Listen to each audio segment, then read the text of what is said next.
Benjamin Castle are Americans. Watching the footy. Liam Ryan saying, kick it my way, I want to jump over the pack, and here he comes! Ryan! This is Buddy Franklin! This is the greatest showman! Got the handball off to Myers. Myers looking for the lead of Stengel. Gee, they're good. Gee, they're sharp. Oh, who else? McDonald! From inside the centre square, Boyd kick the goal. Boyd kick the goal. From inside the centre. Fuck! I can't believe that.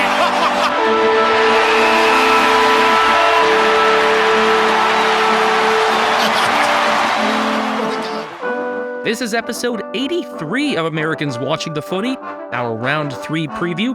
Benjamin Castle here alongside my brother Ethan in South San Francisco, California.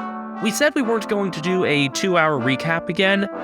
We kind of did. Hopefully this preview doesn't go on for that long. I'm thinking this will be like a 1-hour preview or maybe in the 50-minute range. This is just a rough estimate.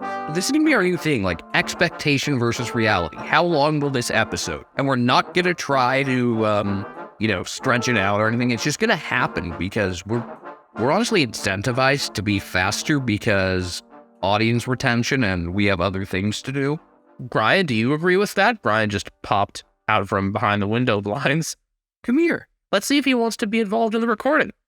Unfortunately, I think a lot of the best matchups of this round occur in overlaps on Saturday and Sunday. Now, the Thursday and Friday games are good for their own reasons, but I don't know, there's something that particularly draws me to, for example, the 2 late Saturday games. There are a couple of games where, you're surprised to see both teams come in with matching records, whether that's 2-0 or 0-2.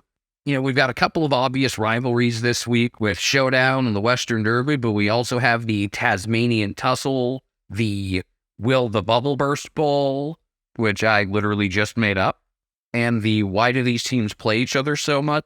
Something or other. The Why Do They Double Up Again-a-thon? I don't know.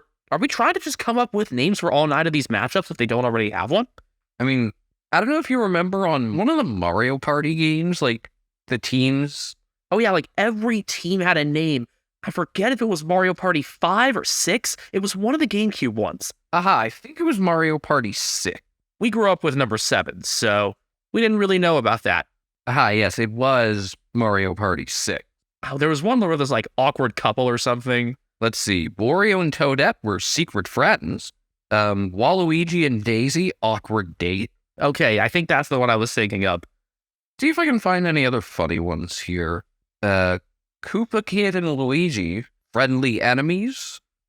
They really went to the liberty of naming all of these teams in all these different languages. Seems like such unnecessary work for the localization teams. So what then would you name the Bulldogs and the Lions? Because they're the Thursday night matchup. Is it the Dunkley debacle? Something about how the Lions is also a type of cat. Because, you have the cats-dogs matchup to begin with. I feel like you gotta save that for Geelong, though. Yeah, so I don't know. Let's see. Wario and Luigi are the unloving bros. Toad and Wario are the mushroom stinkers. Waluigi and Yoshi are unhappy dino. This is just... Some of these make sense and some of them don't. Daisy and Koopa Kid are grudging allies. You're really just going through all of these. No, I'm just going through the better ones. Yoshi and Toadette are racing champs, which implies they're really good at Mario Kart. I mean, Toadette debuted in Mario Kart Double Dash, didn't she? Mario and Toadette are unexpected pair. Let's get a move on, though, shall we? And yeah, I think that's really it. That seems like a good amount to stop on. But yeah, Bulldogs and Lions, Marvel Stadium on Thursday, 7:20 p.m. local like normal, so that's 6:20 p.m. in Queensland because they're still on different time zones this week. The daylight time doesn't end for another few days. In the United States, it's that beautiful time for Easterners, 4:20 a.m., 1:20 a.m. here on the West Coast, and it'll be on Fox Sports 2. Now, if there was one team that we expected to come into this game at 1-1, it would have been the Bulldogs, right? Frankly, I wouldn't be surprised if both of these teams had come in at 1-1. I would have expected the Lions to be 2-0 and the Bulldogs 1-1 probably, but I could see how we could have gotten to both at 1-1, but the Bulldogs look pretty bad for almost all of last week's game against the Saints, really save for the second quarter, and they're 0-2, and for the second straight year find themselves in a pretty tough spot going into round 3. Now, they played this round 3 Thursday nighter last year, and they won despite kicking 9-17. I don't think that's going to happen again. I also just think they're not going to win this game. I think they're about to be 0-3. The questions continue to mount as to whether or not Luke Beveridge actually knows the differences in the skill sets between the different talls that he has. More and more I see the Bulldogs play, the answer continues to lean toward no. I do also think this is a team with some weirdly assembled talls that maybe aren't in the proper spots necessarily. Sam Darcy doesn't look like he knows what his role is. He was subbed out last week.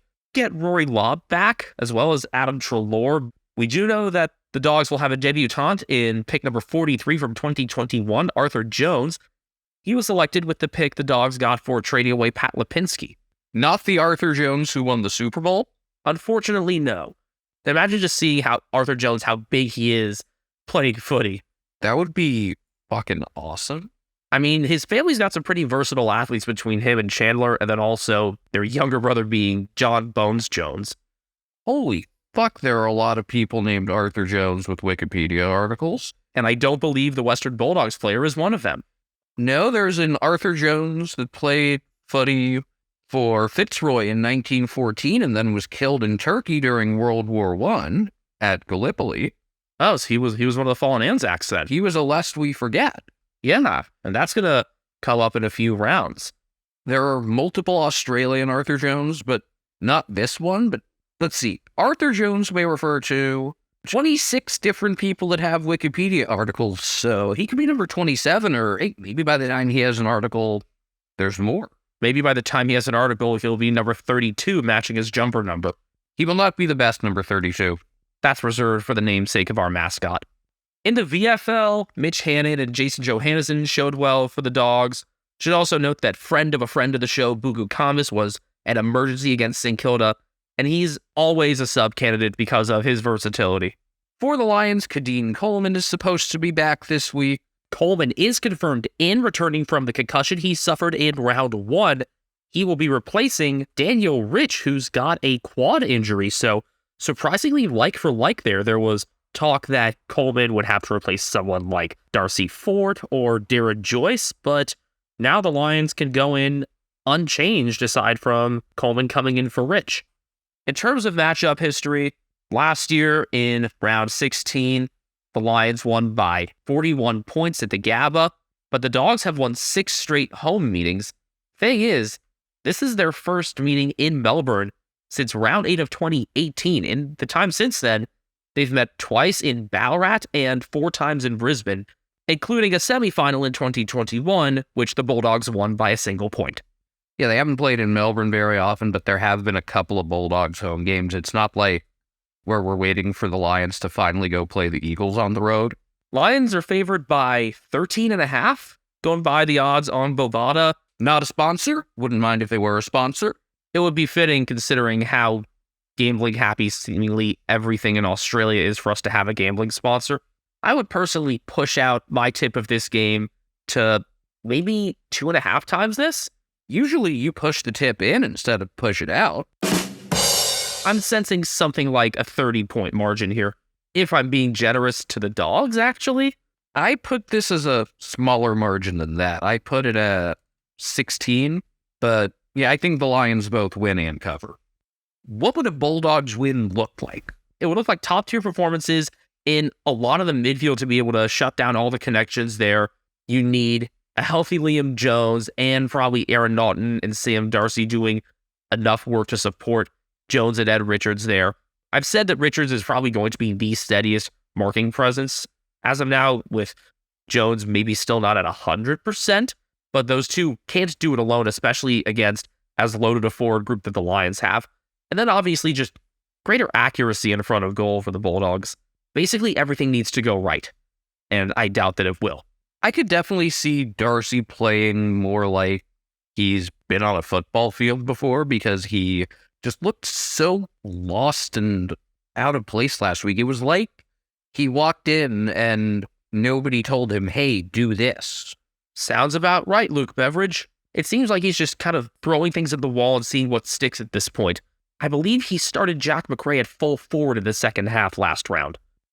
As I said at the start, he needs to really tune in and differentiate the skill sets of the talls in particular. Just crowding the forward line with talls doesn't work. Collingwood from last year can tell you that from when they played these same Lions.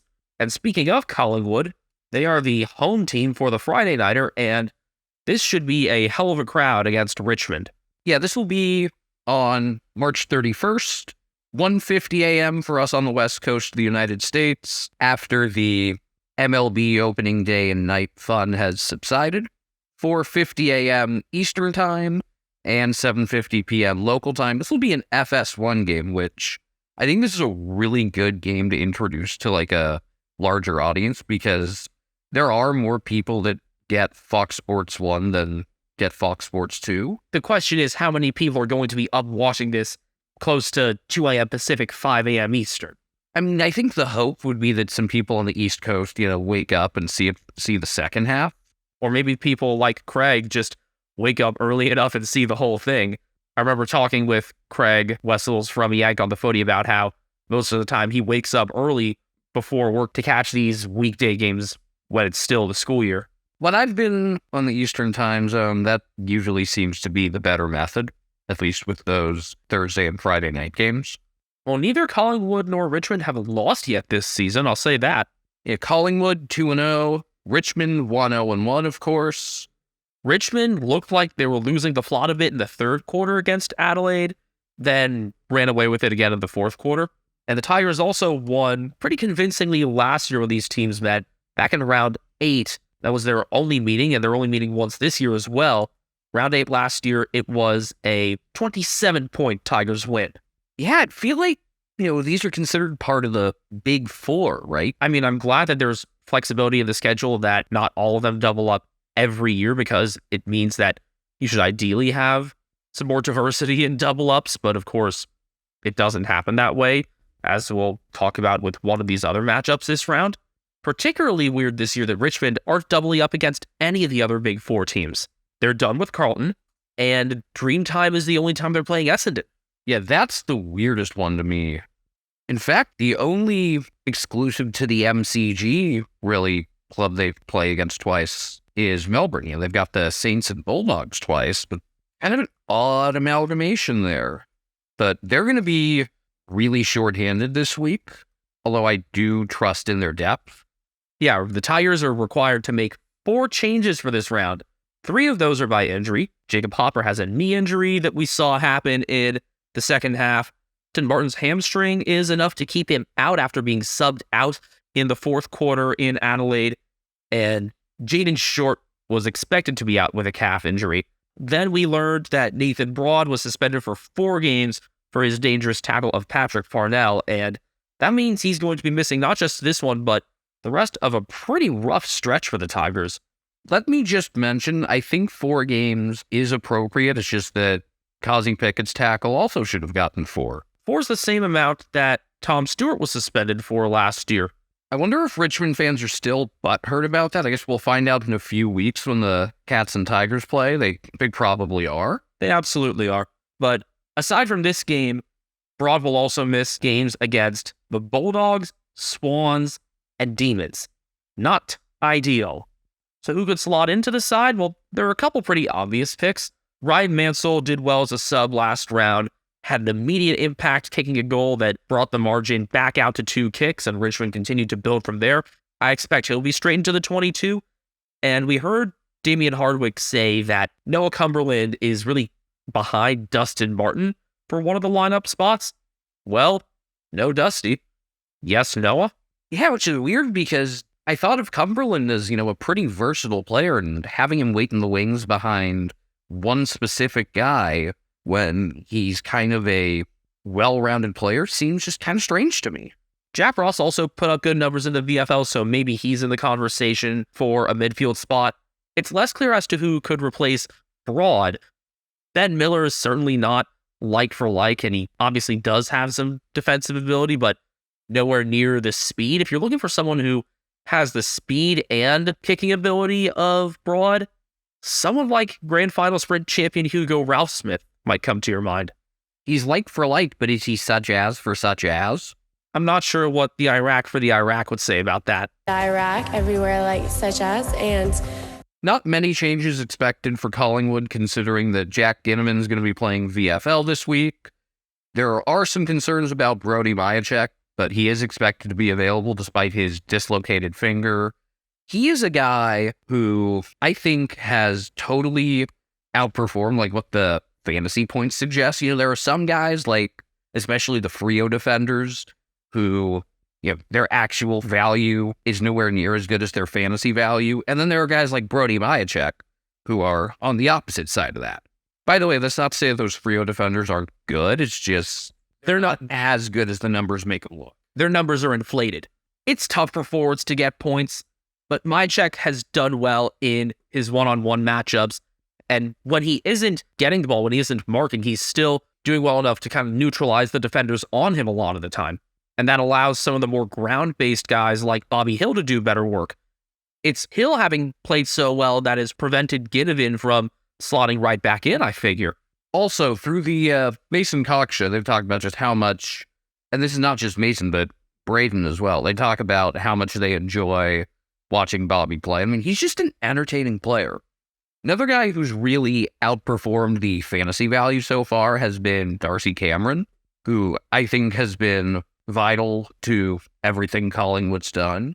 Seemed pretty gutsy at the time to back him in with a contract extension in the middle of last season, but he seems to have exceeded what the Pies have expected of him at this point. He has grown into that first-rate ruck role and really helped set the tone against Port with his tackling as well.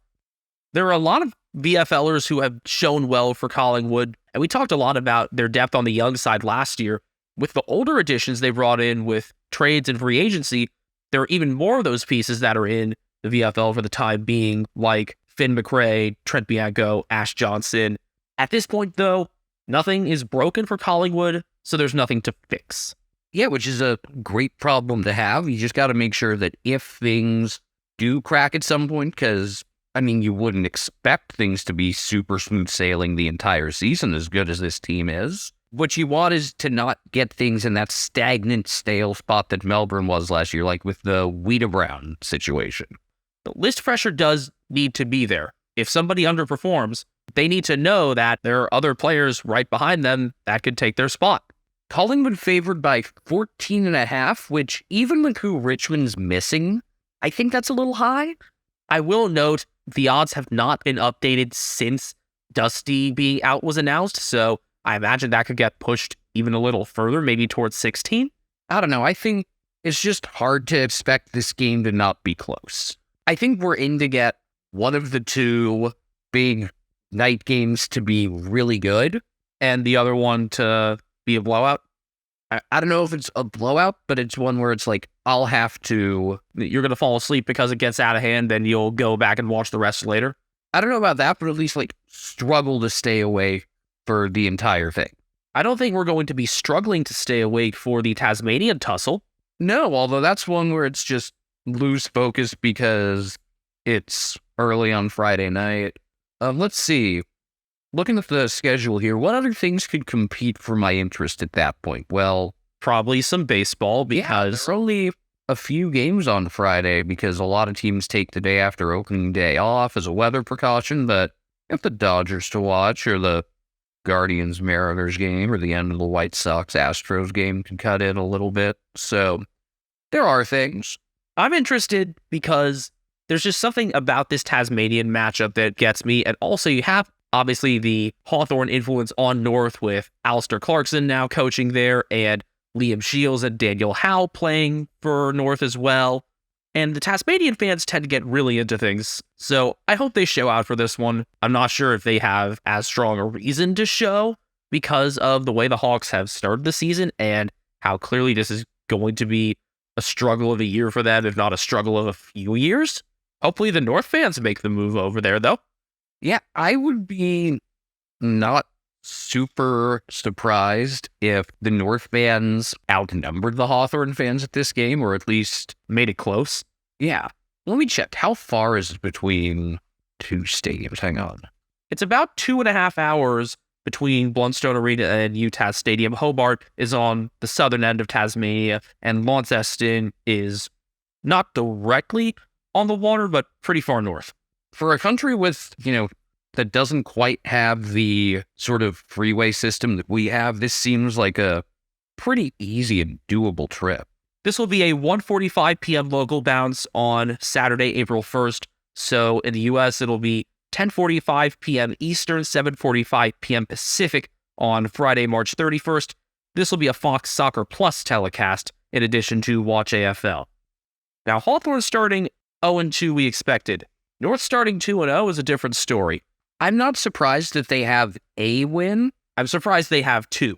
And I'm surprised that Harry Sheasel was so important in both of those. I mean, I'm not surprised that he looks good. I'm surprised that he's doing it in a defensive role and that, well, He was told to stand there.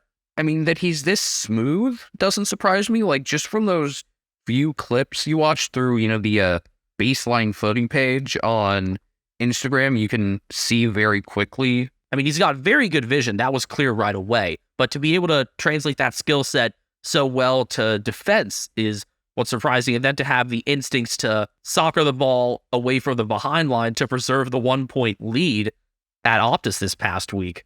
Yeah, the great hands, great vision is a pretty special combination that most people in this game simply don't have. The Hawks and Roos played twice last year. They opened their seasons at the MCG, and Hawthorn won that meeting by 20. And then in round 19, they went to Blundstone Arena, and the Hawks won by 46. So, of course, they are in Launceston this year, having been in Belrive last time. Yeah, it feels like these are teams that it makes sense for them to double up every year. And I feel like it's also going to make sense if/when Tasmania gets their team for them to consistently double up against both of these teams as well. Chad Wingard, we'll see if he's available. He's calf injury. Could bring in Tyler Brockman at forward. Just embrace the youth movement even further. Brockman played in 11 games in 2021, but didn't make it into any last year. That was mostly because of injury. Soft tissue in the preseason, needed his shoulder reconstructed as well. And with how the Hawks are going, there are a lot of names that they can and should consider from results at Box Hill, Denver Granger Barras, Ned Long, former Cat Cooper Stevens. Just get different guys in there, get different looks in there, see what works. It's what ought to be done in a rebuilding year.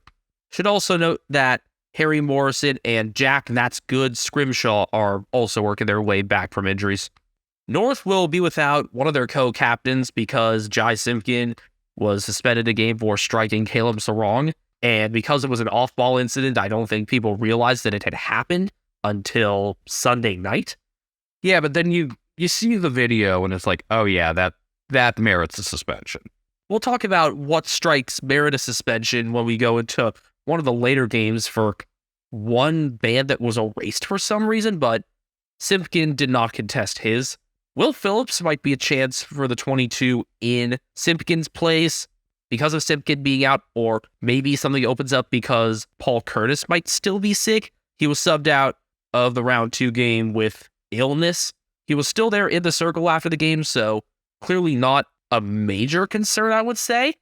In VFL action, Aaron Hall was his typical huge number getter in defense. Maybe this is his chance to make his first AFL appearance of the year, and I imagine, Ethan, that you would try to pick him up in fantasy if so. Yeah, he's just kind of a stat accumulator.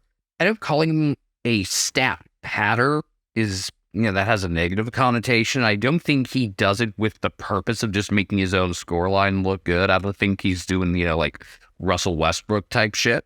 I think it's just naturally how he plays that he puts up the numbers he does, even if they're not necessarily functional. Should also note that George Wardlaw made his first appearance in the VFL and played 3 quarters. Yeah, Sheasel's really high on his talent level, so I get the feeling Wardlaw's going to be a problem very quickly. People at North seem to be really high on this guy, and people from around the league seem to really like it. A problem like legitimate problem or sarcastic, terrible NBA stat line tweet, this guy was a problem? No, like actually a problem for opponents. Okay. The rematch between Hawthorne and North, by the way, will be in round 18 at Marvel Stadium. North favored by 8.5, which I think is a little low. When I think about setting a line, I think of like, what are all the possible outcomes and what's in the middle of that? I was thinking maybe toward 14, maybe, but yeah. But Hawthorne tend to play some of their best footy in Launceston, so maybe that factors into things. So I wouldn't be shocked if Hawthorne won this game. I'd be shocked if they won it comfortably. Like, if you're telling me this is going to be a 30-plus point margin, then I'd expect North to win it. Exactly. Why is GWS Carleton a standalone game? Better question, why the fuck are they doubling up for their third consecutive season? What's the connection here? Is it Zach Williams who isn't going to be playing, obviously? Is it that Steven Silvani was involved with GWS? Last year, when they played for the first time, it was kind of the middle of the 3 Sunday games. That one was notable because it was Leon Cameron's last game, and actually, that was the game in which Zach Williams got injured. Yeah, and that merited some attention just because of Cameron, who, what I really remember from that game is just him making an impression on me, like, as a person. I don't know how to evaluate him as a coach. Considering he was a GWS for so long, it's hard to really compare to anyone else who's had, like, significant time there. I mean, he was Kevin Sheedy's right-hand man from the beginning and was clearly the one who was going to succeed him all along. But you could tell, it's like, he seemed like a really neat person who was easy to get along with, and his players all had very good relationships with. And then the rematch, I remember watching round 19 from Oregon, and it was a 36-point win for Carleton. And what I remember about this game is 2 great marks, one for each team. Toby Green had one that was a Mark of the Year finalist, and then Adam Sod rivaled him. Woof. Green's was definitely the better of the 2, but both were really nice. Thinking about these teams' records thus far, I did expect each team to come in at 1 win each. I just didn't expect GWS's win to be against Adelaide. Yeah, it's funny because I think we were higher on the Crows coming into the season, and I think that was just like, you got to pick someone to improve from the prior year, and they seemed like a decent candidate. Not that there was anyone that we thought would make a huge jump. No, this is one year where, the classic 2 teams from finals change. I'm not sure if it's going to apply this year. Carleton and Port seem like clear candidates to make it still true. As this is the midday Saturday game, it's a 4:35 p.m. local bounce at the Showground, 1:35 a.m. Eastern, as April Fool's Day begins here in America, 10:35 p.m. Pacific on Friday the 31st. So, pranks should be in order by then. I've got a fun, stupid April Fool's thing planned for once. I don't usually, but I actually have something decent. Don't spoil it. This will be a Fox Soccer Plus game, by the way. For GWS, Jacob Ware has just been everyone's enemy lately, and now he's out 8 to 10 weeks with a broken scapula, so I guess people got what they wanted. Well, it means he won't be caught with another ridiculous bump this round. They should be getting Kelly and Lockie Whitfield back for concussion this week. Phil Davis could be playing VFL this week, which is pretty cool, just because he would give them something defensively that's lacking. Sam Taylor needs somebody else strong to play alongside him, and with Harry Himmelberg spending more time forward, Davis is the best guy on the list for it if he's healthy. The problem is he just has so rarely been healthy these past couple years. Darcy Jones could also return via the VFL. Darcy not Byrne, just Jones. Clear nickname there. Could see a couple debuts.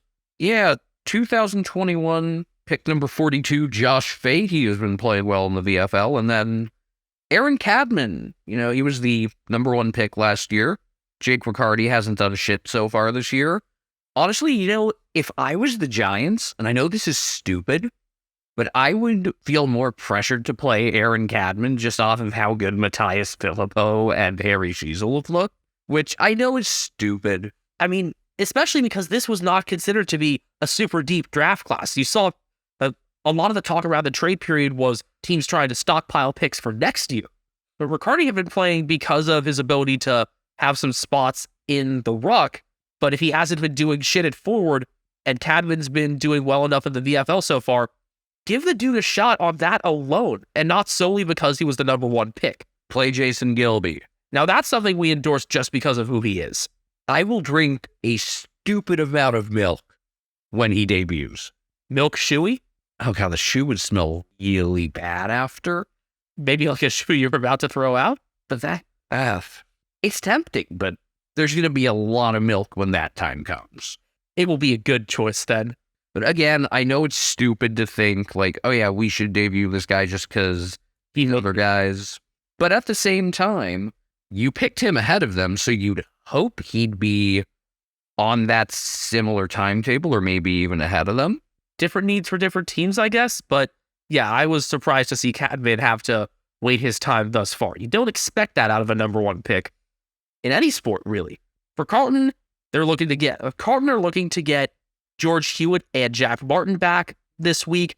Hewitt missed last round with a hand injury. Martin has had a calf complaint for a bit. Looking elsewhere on the list, Riley Beveridge on the In the Mix article says that Michael Voss is contemplating playing both Mark Pitnet and Tom DeConing. So is this a case where you play them both and then sub out the less effective one to get energy from a guy like Lockie O'Brien in for the 4th quarter? I mean, if the demands of the match call for it, the thing is, I don't know if you need that matchup-wise against GWS, but if if Cornelio, Kelly, and Whitfield are on like they were in round 1 when Cornelio and his eyebrow were just otherworldly in the second half and before Kelly and Whitfield got concussed, then I can see how it's necessary. I will say this, unlike a lot of teams, having multiple ruckmen in for Carlton might mean you still are actually playing like your best 22, because DeConing and Pitnet are actually both pretty skilled, not just in the center circle, but at least in DeConing's case, able to use his size in other areas as well. Probably means it'll be more difficult for Lockie Plowman or Patty Dow to come into the side. But if that is the best, but if both those rucks are in the best 22, yeah, play them.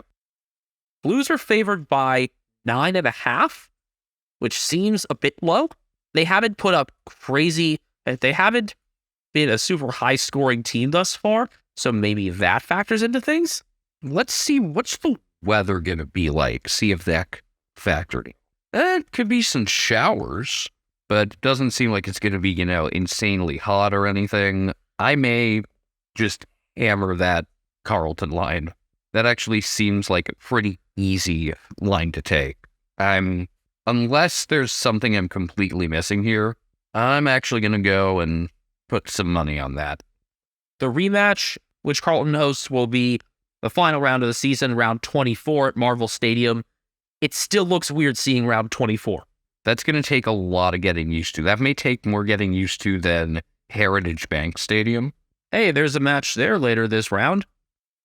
All right, normally we do intro, 4 games, break, 5 games, but because these last few games have so much intrigue, we're going to do one more before the break. Also, because both of our teams are involved in those last 4 games. But this is the game that I'm calling the Will the Bubble Burst Bowl, because they can't both be 3-0. They can both exit undefeated if we're able to sing the song again.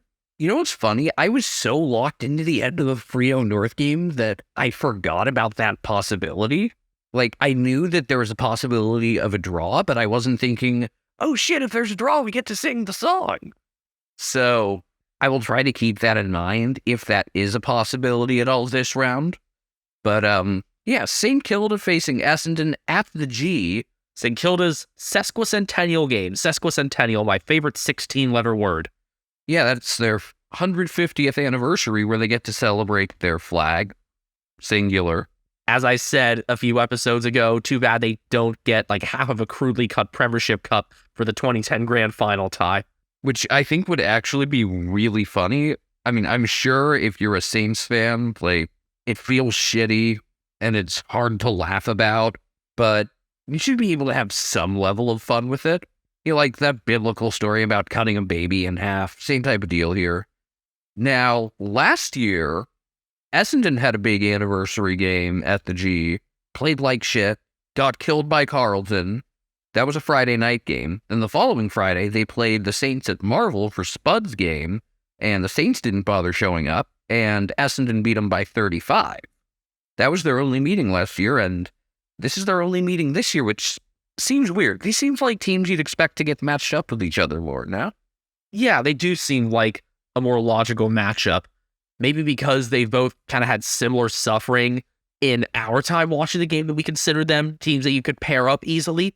I'm sure if you look at it beyond the lens of like this decade, it's really hard to compare them. I mean, 16 flags to 1 kind of says it on its own. I find it interesting that this is the game that they're putting on Fox Sports 2 rather than the other game that's starting 5 minutes later. But this is a 7:25 p.m. start, so Saturday night at the G. It's 4:25 a.m. Eastern, 1:25 a.m. Pacific for American viewers on the 1st of April. I will say this. I think this one does have a slightly better chance of being a closer game. Probably more than slightly better, actually. I did think that when I saw the schedule, I just didn't think we'd get this sort of bubble bursting thing going on here. We did not expect these teams to enter at a combined 4-0. You would have expected... Expecting 0-4 would have been a lot more reasonable. I would have guessed probably 1-3. I would have guessed Essendon to beat Hawthorn. And I mean, Essendon's 2-0 is the far less surprising considering they didn't win back-to-back games against finalists to open this season.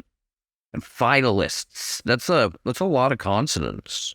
But yeah, you got an Essendon team that's put up some big offensive numbers the first 2 weeks against the Saints team that's played great defense, although, again, they have benefited from some poor opposing kicking. There are some Saints fans that will tell you that just evens out some of the free kicks that have been awarded against them.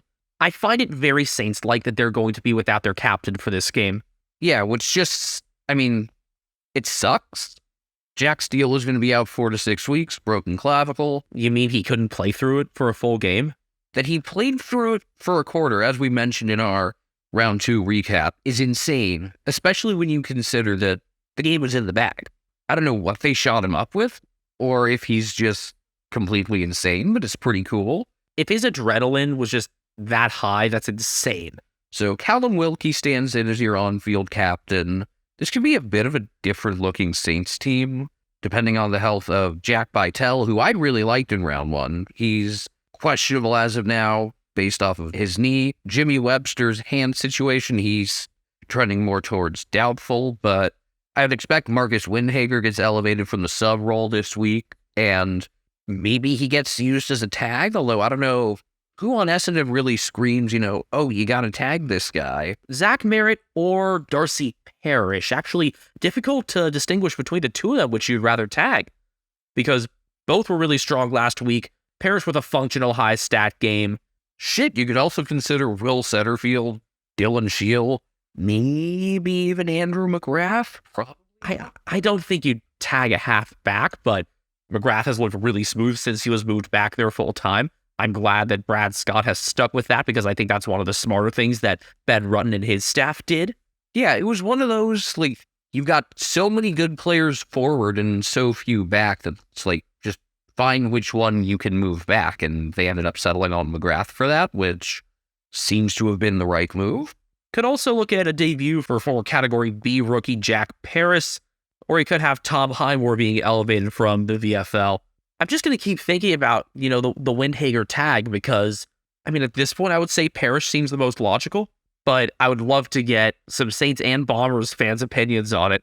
I would honestly start without him tagging someone and then have him gravitate towards someone based on how the game flows. That said, I don't know if there's more preparation that goes into it where, you really spend a couple days studying what a specific player does. So instead you break that into kind of spending a little bit less time on individual players, or split up that time you would spend on one guy to, half Merritt, half Parrish. I'm not sure how that would work. That's something we've yet to learn is, how taggers really spend their time practicing. That's something I'd love to get insight from an actual player. You're not going to have Windhager tag Jake Strayer, are you? That seems really unlikely. He is available after a good VFL showing. Yeah, a lot of guys have been working their way back in the VFL. Nick Hind didn't play the first couple rounds. He looks to be in good form now. Not dead Ben Hobbs also has done well for the reserves. Patrick, no relation to Michael Voss, could be considered for a debut. I don't think this is a spot for a debut just because if it ain't broke, don't fix it. At the same time, Dyson Hempel has looked a step slow, if not multiple steps slow, in both games that has been subbed out both times. And at this point, I'm wondering if it's worth it to keep him in the main 22. What would hurt them is, like, say you can't use the sub on him because someone gets hurt in the first half or whatever, and seeing his progression in the fourth quarter would be a really interesting thing to follow. So if that happens, whether it's in this game or at some point this year, because inevitably someone's going to get hurt and need to be subbed out at some point. That's football. I'd make sure to follow what he individually looks like then. Sam Wiedemann was a late out last week with a toe injury. I think he's more likely to play here in round 3. Brandon Zerk-Thatcher is more questionable, having maybe sprained his ankle. Kane Baldwin seems like a likely defensive in if Zerk-Thatcher can't play. Zerk-Thatcher has been one of the more stable actual defenders in the back from the latter part of last season into these first couple rounds of 2023. He made a couple of badass hustle plays last week. Had the fingertip 5-point play where he stopped an Alex Sexton kick from being a goal. And I think that was the play that really ended up cementing the game being in Essendon's favor in the fourth quarter. Personally, and this is just because of his name, I would rather see Alistair Lord get in than Baldwin, especially considering Lord is actually a defender, just because I think his name is really cool. It would also be really neat if you were able to get Tex Wanganeen into this game against Nazaya Wanganeen-Millera, but he hasn't really been mentioned in any of this. Through all this, he got St Kilda favored by 10.5. I don't know how to read this line at all. And because of that, I'm just going to say, I think this line's too high. I'm honestly leaning a bit towards Essendon here, which probably sounds crazy, but like not just to cover, but to win. I think it would be like so fitting, St. Kilda's anniversary game and like they lose in heartbreaking fashion or something. Massimo D'Ambrosio after the siren? Better idea. Irving Mosquito comes out of retirement and scores after the siren to win the game. Like the most Saints thing would be Paddy Ryder coming out of retirement and scoring after the siren for the Bottles. Fuck. That would be fucking awesome. Especially because Ryder's on the Essendon payroll. They could probably fucking make it work. I would want it to have like full on like WWE style entrance music for his return too. There are so many ways that this could happen against the Saints, and it's also very possible they just win with really good defense. This is going to be my game to cover, and I didn't expect to be this eager to watch it as I already. Hey, if you're listening to this, you're probably a man aged 18 to 35, so obviously you want to make a podcast. A podcast? Well, that's a dumb idea, but sure, why not? How do I start? Anchor is the easiest way to make a podcast. It has tools that allow you to record and edit your podcast from your phone or your computer. No fancy software needed. It's so easy you get edited while drunk. Anchor allows you to distribute your podcast on platforms like Apple, Spotify, and more, just like we do. Best of all, it's completely free. Not only is it free, you can even make money from listener support or ad revenue. Download the Anchor app. That's ANCHOR like on a boat, or on the Fremantle logo, or go to anchor.fm to get started. Plus, it's a .fm domain, so you're also helping out the good people of the Federated States of Micronesia. Lest you forget, you can find us on Twitter and YouTube at Americans Footy. You can find me personally at BenjaminHK01. You can find me at Castle Media, and you can find Brian Harambe sitting right next to me. And also on Instagram at Cat Named Brian. He needs to do more footy picks himself. But what if we had Brian do some sort of tipping contest as well? Gotta figure out a way to do that for like 9 games a week. It would be tough, but I feel like the way this season has gone, he would probably be more accurate than us right now. Yeah, personally, so far, well, if you count the tie as a win, which I don't, but the AFL official tipping competition does, I'm 9-9. I would just kind of count it as a no contest. I believe I'm also 9-9. Yep, because I got all of Sunday correct last round. I think our tip is going to be pretty clear for this next game, the last of the games to start on Saturday. There are two that are going to be starting 5 minutes apart, and this one is Showdown 53, and the bars are going to be back. The bars are back. The bars are back. The bars are back. And I already sang this. There we go. Yeah, we did that when it was announced ahead of round one. It might have been in our round one preview that we talked about the bars being back.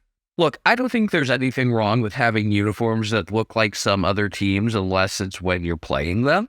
I just, personally, I wouldn't want my normal identity to look too much like another team. Like, I guess it won't be as much of an issue this year, but like for a lot of years, the Minnesota Twins would look way too much like the Atlanta Braves. I think it's good that Port Adelaide have their own identity, but I also think it's good for them to be able to incorporate the prison bars. I've realized no AFL team really incorporates like a modern sort of like, a striping design along the side of the uniform, which I think that would be an opportunity to do something with it, although it might end up looking more like piano keys. I mean, some people already use piano keys as a representation of the prison bars on Twitter. Oh yeah, so that would work. But Showdown 53, like we said, 5 minutes after the Saints and Bombers get underway. So in Adelaide, 7 p.m. on the dot. In Victoria and the other eastern states, or I guess not Queensland, because they're on their own weird time, but Victoria, New South Wales, Tasmania. Yeah, that's at 7:30. For those of us in the U.S., 1:30 a.m. on the West Coast, 4:30 a.m. on the East Coast. Nobody really lives in the Mountain Time Zone percentage-wise. You can figure it out, though, if that applies to you. The Mountain Time Zone has a lot of cool shit, by the way, just not a lot of people. Unfortunate also that this will be a Fox Soccer Plus game. There were a couple times last year where you had both of the Saturday games going against each other on Fox Sports 1 and Fox Sports 2. I'd been hoping for that for this week, but alas, that's not the case. It's amazing how even Showdown has been throughout its history. I mean, each team's had their streaks, but Port just lead 27-25 as of this point. They have won 4 of the last 5 to help them get that margin, and they've also won 4 of their last 5 home showdowns. Especially since we started watching in 2020, being the home team has somewhat mattered. Yeah, it really does seem to affect things, which seems bizarre. I don't know if... Is it the crowd? I mean, you'd have to think it would be something with the crowd. Now, is there like a different, like a, what used to be called Staples Center type situation, or like SoFi or MetLife, where it's like the permanent tenants each have, their own home locker room? Because, I mean, it would suck if like you're playing at your own venue, but you're stuck in a shitty locker room.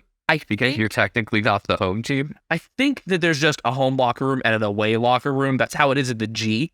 I think there's got to be more than just 1 or 2, or else the gather round is going to be a bitch. Yeah, maybe there's 3 or 4.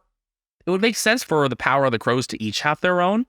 But I guess the Crows would the Crows get some sort of primacy because they were the first team to enter the AFL? Because, they both moved to the Adelaide Oval together, though Port did play 1 home game there before the move was made. I'm not sure how it works. I guess we got to look into that. Port enter at 1-1, having flattened Brisbane and then getting flattened themselves at Collingwood.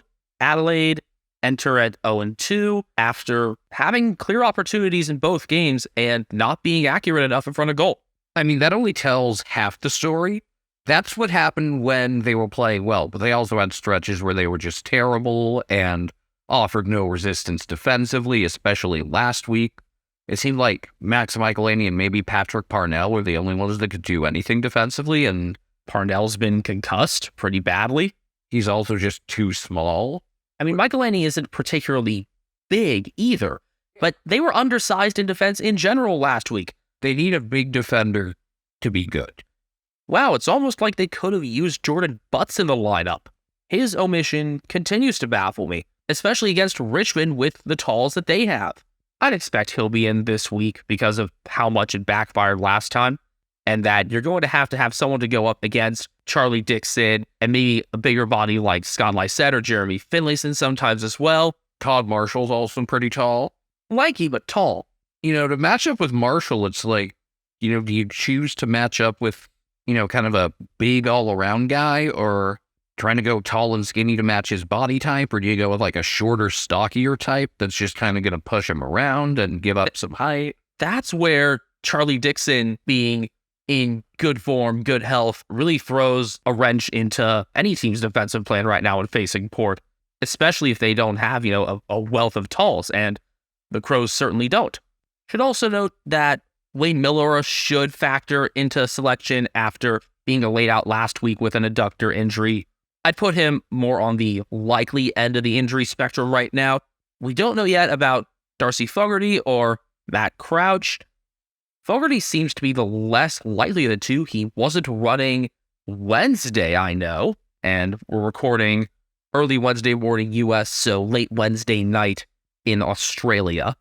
In the Sandful, they haven't started home and away yet, but Lachlan Galland had 6 goals in a practice match, so they clearly look to him if they need a forward, or maybe Riley Philthorpe will get into the main 22. He was a weird pick for a sub last week. I mean, I guess you could have put him in different spots, but he doesn't have that sort of multifaceted game that could allow him to slide back more easily in defense. If there's a tall forward who has that, it would be more of Elliot Himmelberg, I guess. Defensively, with Parnell being out, you could see Chase Jones or Will Hamill factor into things.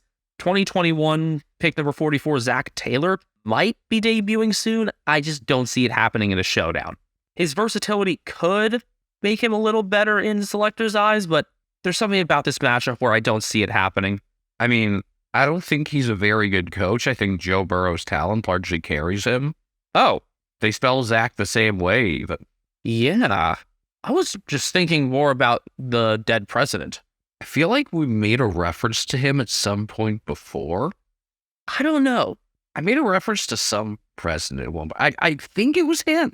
I'm not sure if it was because of draft stuff or... Imagine being replaced by a guy named Millard.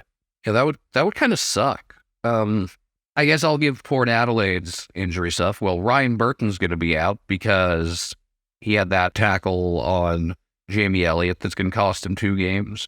So options to replace him include Tom Clary, Riley Bonner. What's a Bonner? Or possibly Jake Passini, who was the 8th pick of the 2020 rookie draft that still hasn't debuted. Also, Travis Boak could go into the 22. Was he the sub? Mm-hmm. And Jackson Meade did well in the Sandful. Yeah, the Sandful can now be streamed through the AFL website. They just added the Sandful. Awesome that they've completed things now because they had the VFL and the Waffle, but now you can catch all the AFL reserves teams at least for free through the league website. Jackson Meade reminded me of Curtis Meade, who is also from Adelaide, except he's not playing footy. Curtis Meade is one of the Tampa Bay Rays top prospects. Don't tell me there's a relation. I don't think there is, from what I can tell, but he is actually from Adelaide. The only thing I could find about his parents is that his family, he had baseball ties in his family, doesn't say anything about footy, but... I mean that they're probably not related because Jackson Meade was a father-son pick. Maybe there's some sort of distant relation, which would be super cool. But Meade is currently listed as the number 33 overall prospect by MLB.com and number 2 within the Tampa Bay Rays system, who, for those of you that don't know baseball, they're always considered a really smart organization. So I imagine you'll see him within the first couple months. He was acquired in a trade with the Phillies very early in his minor league career, like for kind of a nobody. And it seems to work really well for the Rays to this point. There's also one other big Australian baseball prospect that had been mentioned. Is in some of the World Baseball Classic.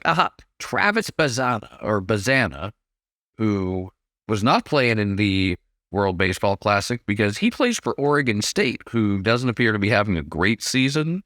But for the past couple decades, they've been one of the steadiest programs in college baseball. And I believe they have a College World Series or 2 to their name. So yeah, maybe we'll have another wave of Australian major leaguers soon. Yeah, Oregon State's only 3-6 in Pac-12 play so far. They got swept by Stanford. They did take 2 out of 3 from Cal, all close games. This probably doesn't mean much to a lot of you guys, but being on the West Coast especially, and having graduated from Cal, I'm pretty in tune with Pac-12 baseball. Okay, I was looking at Bazana's stats, and they're fucking insane. Okay, what are his slashes? He's OPSing, so on base plus slugging. Like 750 is decent, 800 is pretty good. I know the balls are juiced in college this year like crazy, but he's at 1039. He's got 23 walks and 23 strikeouts. In how many games is this? 24? Oh, wow. And he's got 10 doubles, only 1 homer, but 10 doubles and 2 triples. So like, this guy could be big time, and not just, to go through the international side of the process, but could actually be like a drafted. Yeah. So I'll watch out for this guy. Getting back to the footy, though, I liked a lot of what Burton did in round 1. There were a few boneheaded things that he did round 2, including but not limited to that dangerous tackle of Jamie Elliott. But, Port don't really have that clear number 1 tall defender.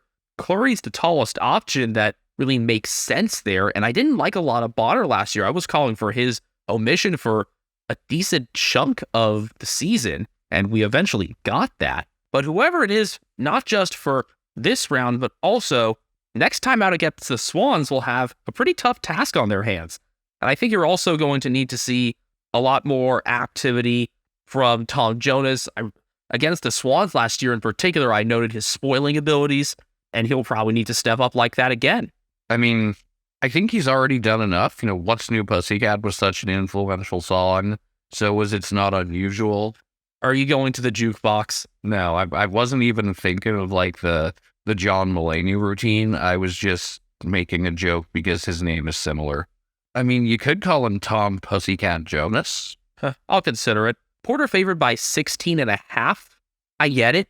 I expect them to win their home version of Showdown by a lot pretty much every time. The line makes sense based on Port being up and down thus far and kind of being in that middle of possible outcomes. I don't see a Crows win for a Port home showdown, but I could see it being tight. I just want to be entertained all the way through. We certainly had that last year in this round. You slept through that. I think that's why you wanted to take Showdown this year in round 3. Yeah, and just at the time when we were splitting them up, it was like, Saints Bombers. Yeah, last year it was that weird Friday overlap thing. I think it was Melbourne and Essendon? Yeah, it was. So that Melbourne-Essendon game started like an hour earlier, and I ended up sleeping through the last, 7-8 minutes of that showdown, which was a mistake. I was texting you throughout. I wasn't spoiling anything, but I realized pretty much as Murphy was getting tackled high, oh shit, Ethan's missing this. I was also exhausted. I was in Arizona at the time. I'm not in Arizona this time. You also weren't in Arizona in round 23 when Port slightly more than doubled up Adelaide in the home showdown because, again, the home team matters. 89% of tips are on Port Adelaide, and considering that there's another game at 89, Collingwood, and then Carlton at 92, and a game we're just about to talk about at 95, I'm surprised it's not higher than 89, honestly. Is that 95 for Geelong winning on the Gold Coast? Yeah, which seems a little higher than it should be, but I feel like, obviously this is a game they can't lose, and this is our transition. So the Cats are making their first visit to Gold Coast under the new name of Heritage Bank Stadium, even though they played there not that many games ago when it was still Metricon. Round 22 of last year, they came out of there with a clean 60-point win. I knew you were going to say clean when it came to 60. I'm not sure how. Cats have won 6 in a row overall, but are 0-2 for the first time since 2015. They are coming off back-to-back losses for the first time since 2021, round 23 in the qualifying final, and their first time losing back-to-back games in the home and away season since, I can't believe this, 2018 rounds 20 and 21. The Cats had two-game losing streaks in 2018. Both of them involved Hawthorn. I'm just going to go and say it right now. I can't see that happening this year. I can't see Hawthorn factoring into a losing streak this year for the Cats. Firstly, they only play once, and secondly, I mean, the skill gap is evident. The concern is health for this game. So Jeremy Cameron is dealing with a rib injury. His wife maybe still hasn't given birth. Hopefully soon he'll get to hear the pitter-patter of tiny feet. This is something that Ethan started a couple years ago, I think. Yeah, basically, it's like a weird improv character type thing, even though I've never been to an improv class. Improv. But it's basically a creepy old German doctor, kind of based off of Dr. Caligari from American Dad. But he always talks about, telling a woman she's pregnant and that soon she'll be hearing the pitter-patter of tiny feet. But yeah, his health is a concern. Reece Stanley was subbed out late last week with a rib injury. Not that he was playing very well even before that. So I would be totally fine with John Seglar taking his place or just letting Mark Blitzovs do all the rock stuff. But I think you go with Seglar because he can match up with Jared Witz. I feel like you do need to have a true ruckman to handle Witz, who actually showed off some skill outside of the center circle last week. And there's a chance Mitch Duncan could get in, which would be huge. I think 2021, which I feel like this team is more akin to the 2021 team than to last year's, you realize just how much they needed Duncan. Also could be another big lift defensively if Jake Kolajashmi gets in. He was concussed during the preseason, and I'm a little surprised he didn't get in last week, but it'll be good to have him in. From the VFL, looks like Brendan Parfit played really well after being omitted, because he sucked in the sub role in round one. And Sam Simpson and Ollie Dempsey are going to be in discussion as well. So I just learned through watching the Brian Myers interview with the Hoop Show that when Ryan was injured a couple years ago, they had him working with the coaches and scouting and reviewing footage. And I believe Dempsey was the one that he was in on, where I think they kind of had him look at it to see, like, what do you think he'd fit with our system? So I'm more intrigued just off of that.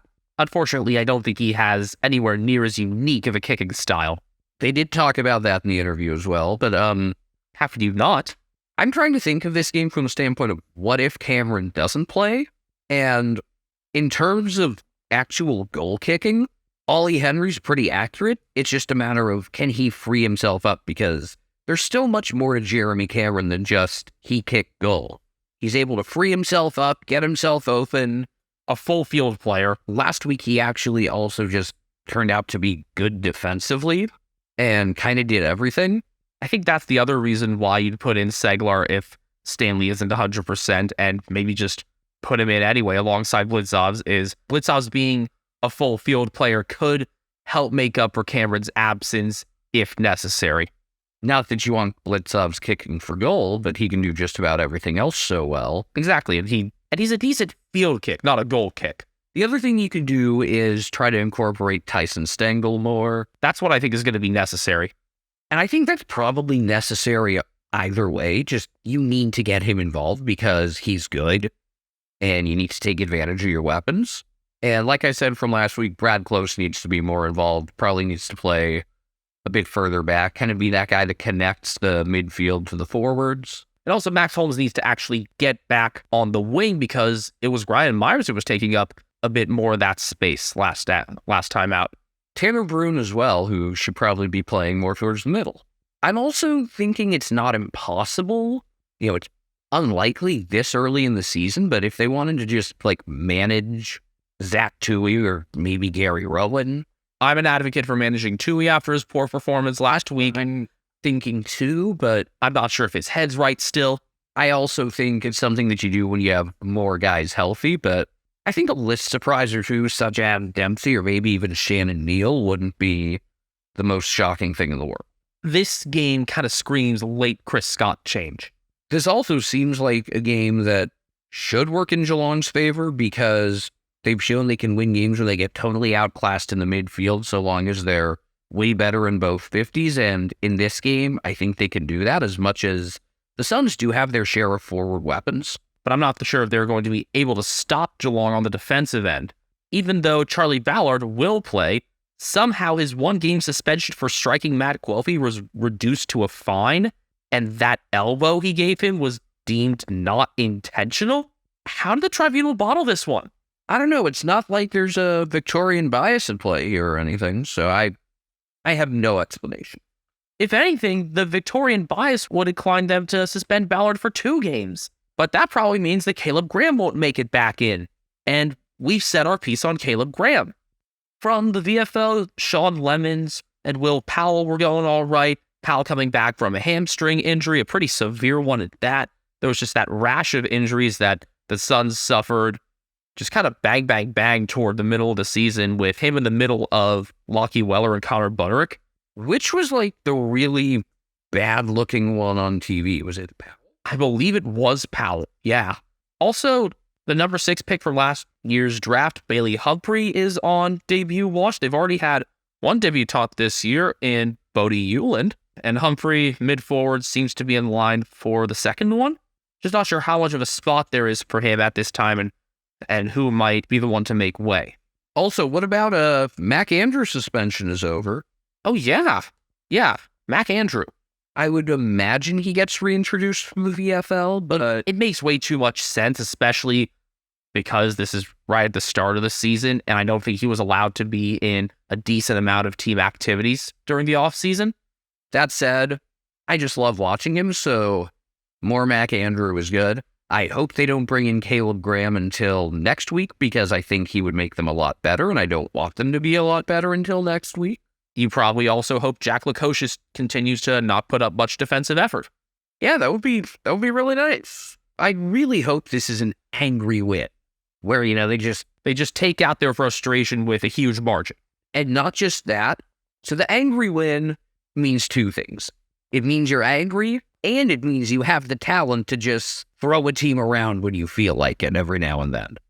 Now, it's hard to have an angry win against a really good team, but against a mid-tier or lower-tier team, the best teams are able to do that. And if that's what happens this week, my confidence will go up significantly. What do you think of the 16.5-point line in Geelong's favor? I think with the injury news, if Cameron doesn't play, I would bring it down a good 4 or 5 points. If he's in, though, Probably still make it a couple points smaller, but I think that's fair. I mean, there's a world in which they lose this game. There's a world in which they lose this game by a lot, considering the injuries. I just think they're the less likely scenarios. But I wouldn't rule anything out. I am not, counting this as a win by any means. don't think we ever gave the time for this one. It's going to be a 2:10 p.m. Eastern start in Australia, and that's 2:10 p.m. across the Pacific seaboard because daylight time ends at 2 a.m. on April 2nd. So Cleveland's going to get back in line with things that will actually be a half hour ahead of South Australia again. So it'll be a 12:10 a.m. Eastern start, Sunday, April 2nd, 9:10 p.m. Pacific, April 1st. It'll be a Fox Soccer Plus broadcast, but on Fox Sports 1, starting 70 minutes after that, you've got the marquee Sunday matchup, and I'm glad it's got that middle Sunday slot, although I honestly think this ought to have been one of the weeknight games. Yeah, or maybe the middle of Saturday game where it has its own time slot. Well, the problem is, I would have had St. Kilda and Essendon in that middle slot, maybe, if you really want to emphasize that 150th anniversary. And then Sydney having played Sunday certainly didn't help with making the round 3 fixture what it is. At the same time, Melbourne and Sydney screams out to me as a matchup that deserves the footy world's attention all to itself. You know, something I like about this game being on FS1 is that unlike Collingwood versus Carlton, where people that don't know footy won't have a sense of the importance of that game, these are the teams with the 2 biggest cities in their name, which you would think a casual with minimal knowledge of Australia would look at this and think, oh, this is important, even though they're not traditional rivals in any sense. Maybe they were before 1982. But yeah, this is a game that should be able to draw the eye of the less informed observer, whereas, the first game we watched, Essendon and Fremantle, we had to look up where each team was. It took us, or at least it took me until late in the game to actually remember, okay, Fremantle is from Perth, Essendon is from Melbourne. Whereas this, you can't mince words here. you know where Melbourne and Sydney are. You know where they're from. Now, they could always take the Angels approach, Where they play in a different city than what they say they are. or they could call themselves, the Sydney Swans of Moore Park. I think Moore Park is technically where the SCG is. I guess a more accurate one would be like the Melbourne Cats of Geelong, if we're just looking at like distance association stuff. I had an adverse reaction to hearing that in my body. You should. How did they put up with the Los Angeles Angels of Anaheim? And how are they tolerant of the fact that the Los Angeles Angels are still called that? Anaheim Angels was perfectly fine. They won a World Series under that name. If anything, that's a sign that it needs to stick. I don't know if this is going to get a great crowd, sadly, because the D's don't have the huge memberships of the Big Four. I think it'll be in the 40, 50,000 range. If it's higher than like 53, I'd be surprised. I mean, that just seems disappointing, though, based on the stature of the games that these teams played last year in particular, and how both of them are positioned for this season. I'm going to say like maximum possible attendance, 55. I hope I'm wrong. I hope it gets into the 60s or better. I don't see it, though. A couple really fun meetings last year. Both of them were at the MCG. Both of them were Swans wins. In round 12, it was a 12-point win for Sydney. Stephen May was concussed for that game, and Adam Tomlinson was totally outdone by Sam Reed in the first half.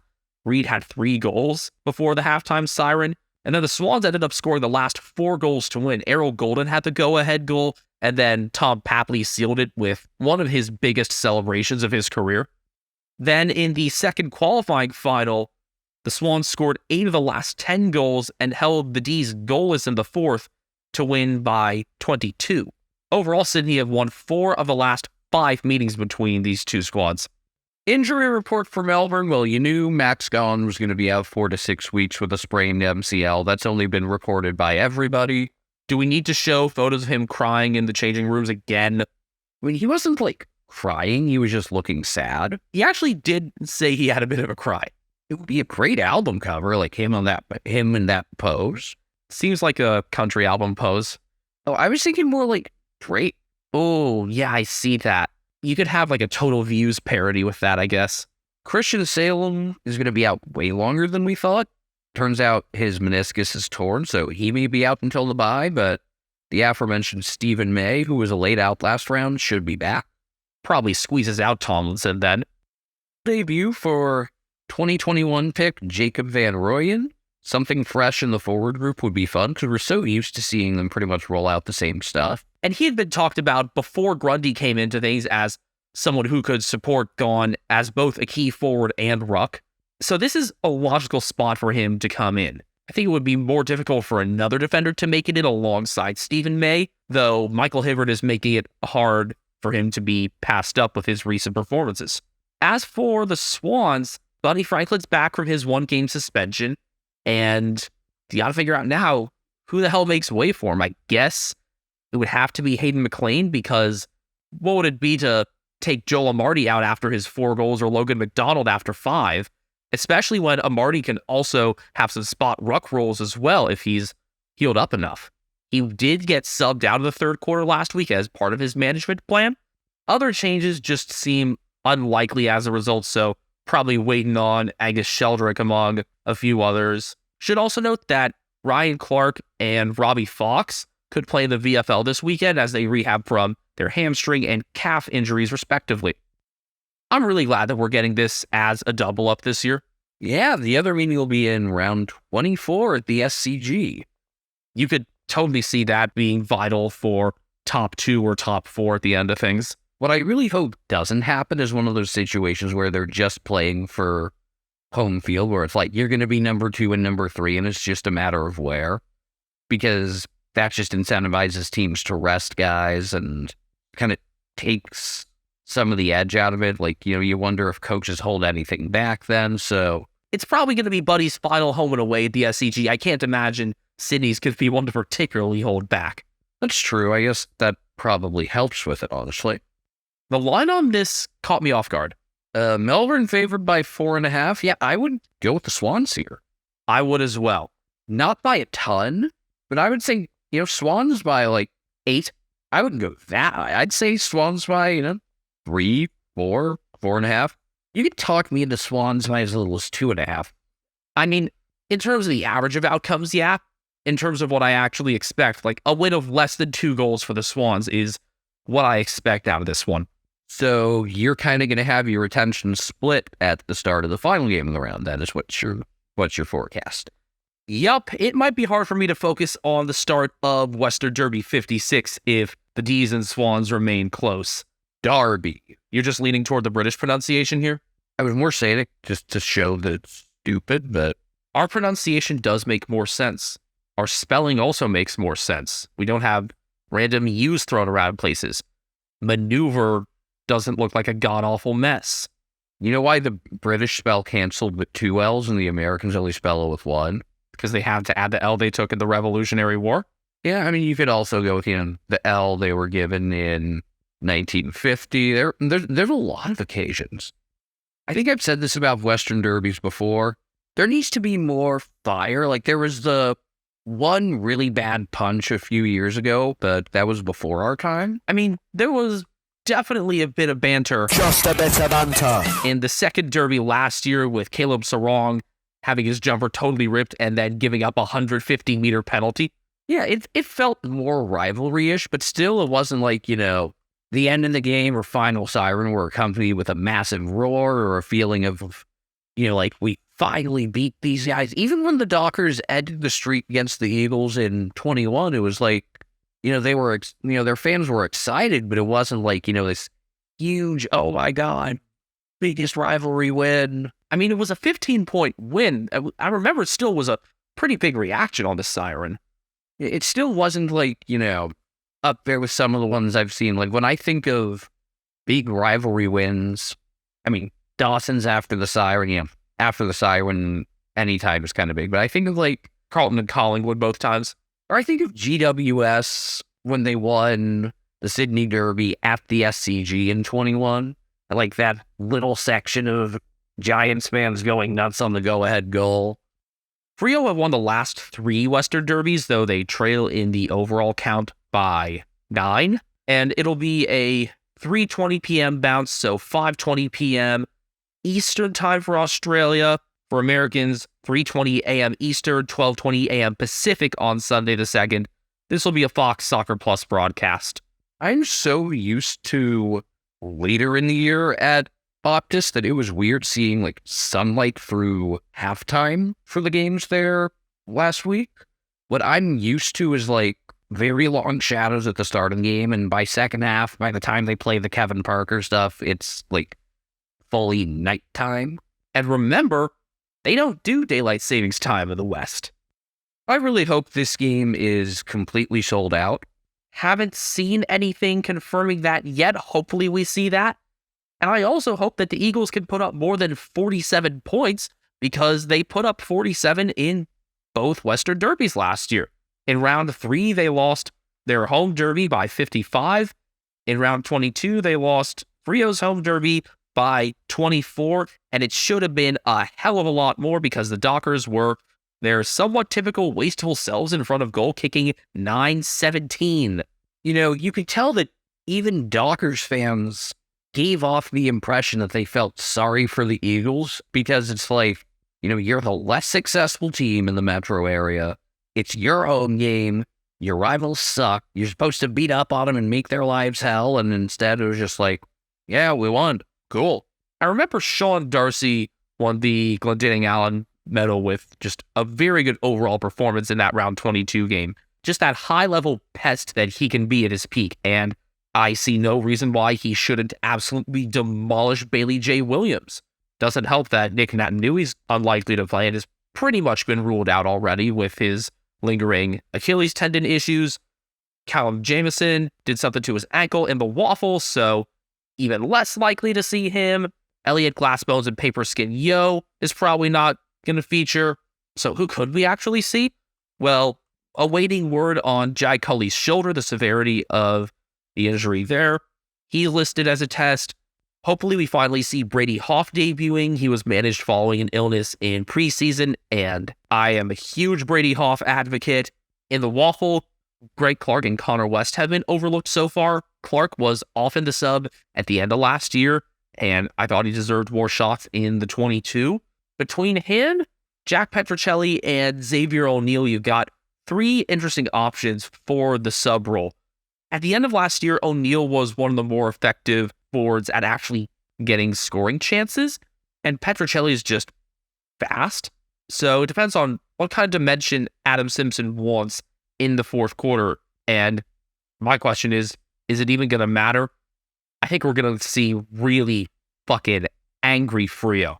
That said, I don't particularly like what Frio's forwards have looked like so far, but I think this should be a good game for their small forwards because the style they play matches up well with not getting intercepted, considering how many handballs they typically use, and as long as they don't compromise that.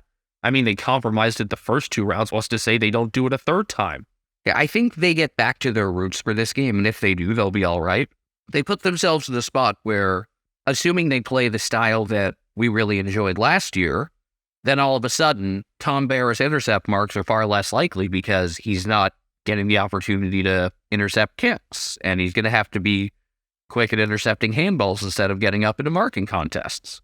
As for the injuries for the Dockers, Nap Fife is going to be tested this week. He has a plantar fascia injury.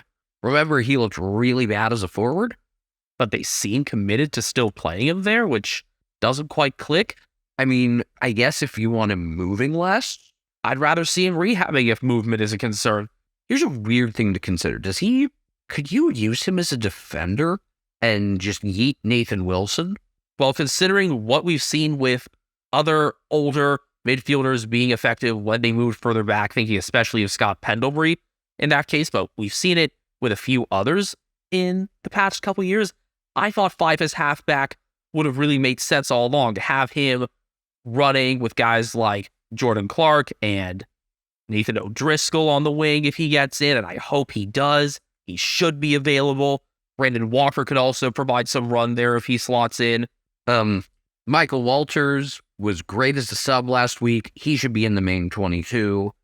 And Matt Taverner should just be left out. If you could get into a spot where Walters isn't necessarily in your best 22 and you just want him in that super sub role, that would be cool, but I don't think they have the health to do that right now. I think the solution, though, is just go small in the forward line and have Luke Jackson spend some more time up forward rather than Darcy. Nathan Schmook, who is the kind of AFL.com expert for all things South and West, has listed Neil Erasmus, Sam Sturt, Josh Tracy, and 2021 draftee Matthew Johnson all as possibilities for this week. I like the idea of just throwing someone new in there the way these first couple weeks have gone, so I wouldn't mind seeing Johnson in there. Bring it. Especially for the Western Derby, I think going smaller for the most part in the forward line would help Rio just kind of get back to that handball and overlap heavy style that really worked last year. Though there could also be some questions about how stable that core back trio is for the Eagles with how shaky they were, especially at the start of last game. I mean, look, I'd be shocked if Frio lost this game. And I think it would be more Frio actively losing the game than West Coast actively winning it. Which would be more surprising, a Frio loss or a Geelong loss? A Geelong loss if Jeremy Cameron is healthy. If Cameron is not healthy, that's a toss-up for me. Like, I think the way of expressing this is like, those are the two least likely, we think, of the favorites to lose, followed by Carlton, and then followed by Port. I feel like those are the 4 that you feel the best about winning. You'd have Carlton and Port both above the Lions. Yeah, and Collingwood, although I can get Collingwood. But yeah, I would put that well above the Lions. If this game was at the Gabba, it would be a different story, but the Lions are playing in Melbourne, so that makes it less likely. But yeah, those tiers make sense. Frio being favored by 14.5 also makes sense.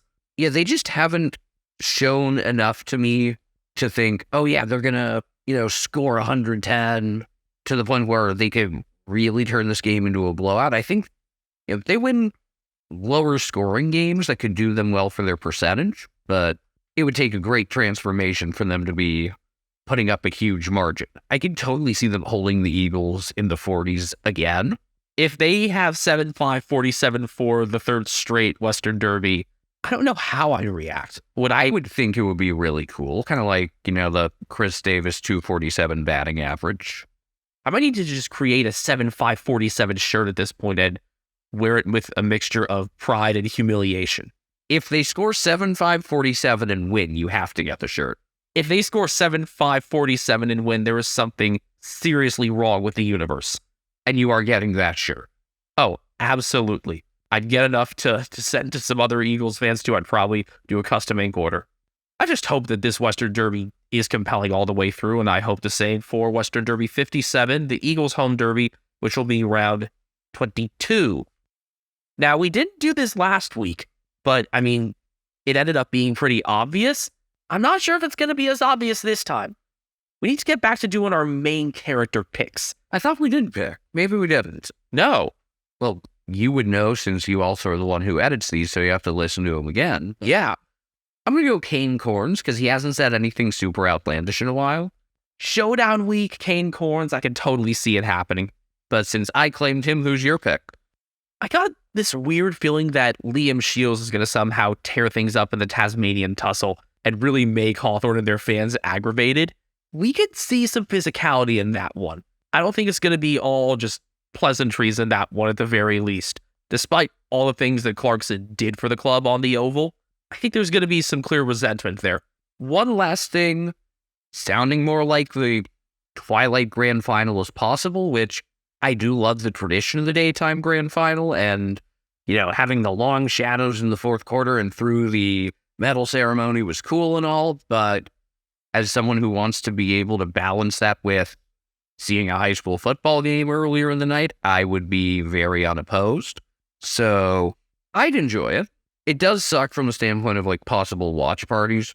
And also just the fact that the overwhelming majority of Australian fans would prefer the afternoon. This is for the networks. This is for TV. It's because TV viewing numbers were down last year. That shouldn't be a reason to motivate change, but I guess that's just where the money comes from. In this case, it is about the money, not about the Mets. But love the Mets. It's about the Mets, baby. Love the Mets. All right, baby. Let's go. Get a home run, baby. Love the Mets. Let's go, Mets. All right, that's going to pretty much do it for us.